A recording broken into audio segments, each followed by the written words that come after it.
Okay, we'll show it now. 350 million people across the world suffer from depression. The good news is that depression is very much treatable. It can be identified and treated by general doctors and nurses. You don't really need a specialist to do treatment for all the people. However, majority of people do not seek treatment because depression is also stigmatized. People don't go for treatment because they are fearful of being identified as suffering from depression. Our message for this day is look out for people who might have depression, yourself, your family or friends, and support them to seek help.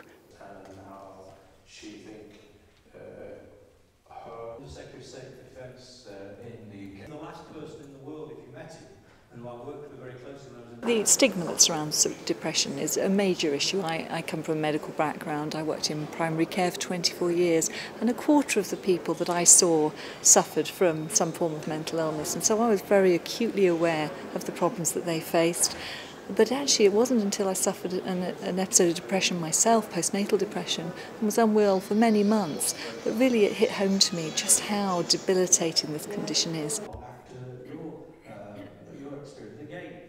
When I talked publicly about my depression, it was immensely positive, the reaction that I received. So many people came up and said, do you know what, that happened to me too. And I think it's very encouraging for people to feel that they should seek help early, because that's vitally important. One side, and as I said, it slowly creeps upon you, and on issues on mental health. And the more we talk about it, and I think we're slowly changing the UK on that, the better.